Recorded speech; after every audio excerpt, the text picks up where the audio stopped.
Hello everyone, my name is Roya, and today I'm coming to you with the best books that I read in 2024. So I actually have two nonfiction books on this list, randomly enough, so I am going to start with those. So coming in at number one, we have Cats of the World by Hannah Shaw and Andrew Martilla. This is about cats of the world.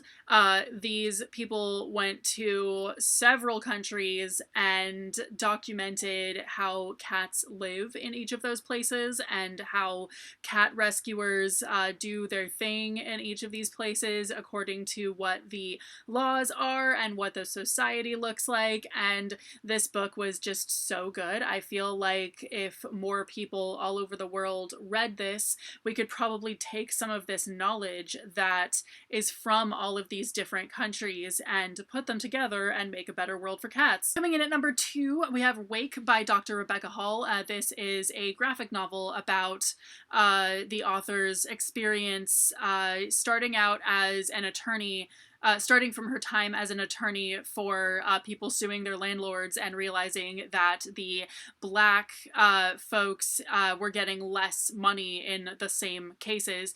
And so she goes back to school and starts doing a lot of research into Black history and the enslavement of African Americans or Africans, and realizing that the world that the United States society that we still have today is very much built on the foundation of the what was going on at the time when all of those people were enslaved.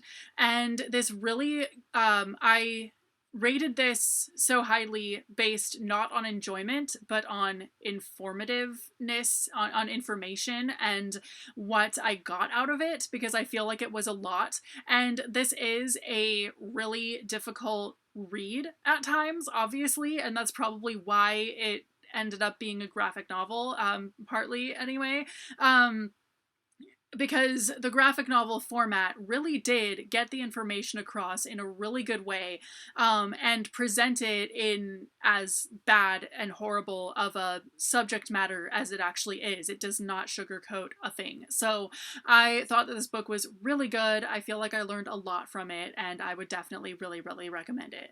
Coming in at number three, The Invocations. This is about, basically, a long story short, these three girls who are finding out about these witch hunters who are hunting them and people like them. And it really kind of has a lot of parallels to conservatives and how they keep trying to dictate what other people who have nothing to do with them are doing when it's not hurting anybody.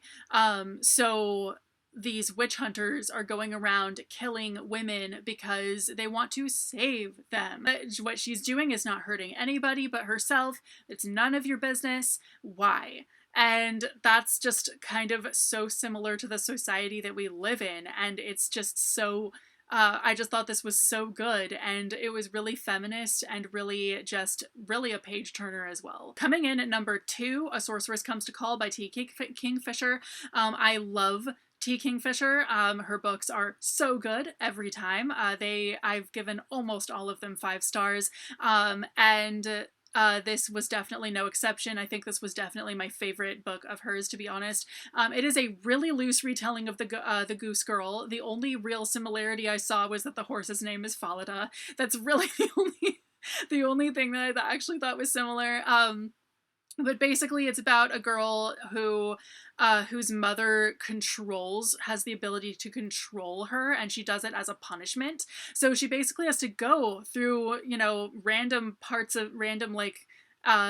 hour to full day periods where it's her mother using her body. It's like she can't do it for a prolonged period of time because it takes energy and concentration to do, but she just does that just for any little indiscretion that our main character does. So she grows up thinking that everyone's mother does that, and then she realizes that no, my mother is magical and all of that, and then And then her mother basically goes to try to marry this rich guy, because all she wants, that's her whole goal, is to try to marry a rich guy, get her daughter to eventually marry a rich guy so that they can be like living it up, basically, even though the daughter wants nothing to do with anything like this. So then our other point of view character besides the girl is the sister of the rich guy, who totally sees what's going on and tries to put a stop to it when her brother is stupid and does not understand what's going on and that he is being seduced by a sorceress.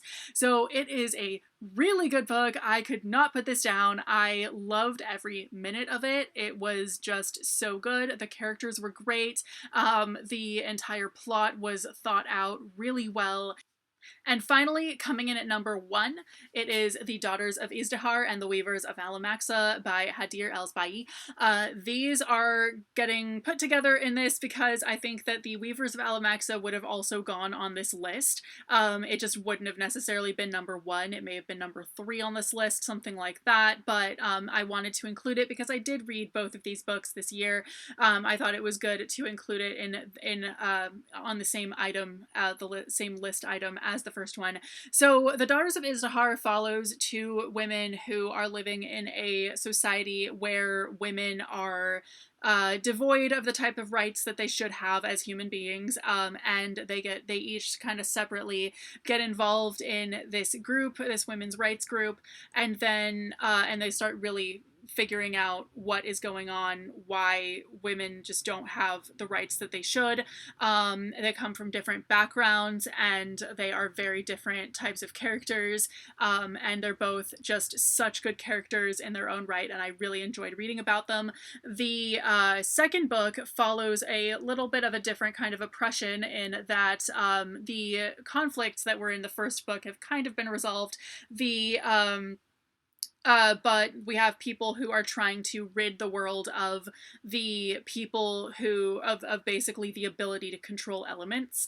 And basically in an effort to control people, because if people can't use their magical abilities, then they can't fight, they can't do all the stuff that they're used to doing. The kingdoms would have no armies of people who could do that, any of that. But they're basically disguising it as this is frowned upon by God, blah, blah, blah. And so I felt like this was kind of similar to the Invocations in that it really parallels what conservatives do by trying to say, like, I don't like that you're doing that, when it has nothing to do with them. It has nothing to do with you. Let people do what they want to do.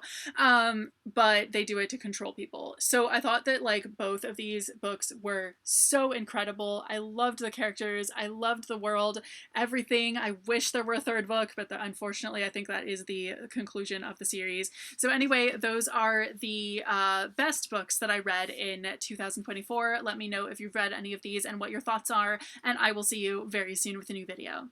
Bye!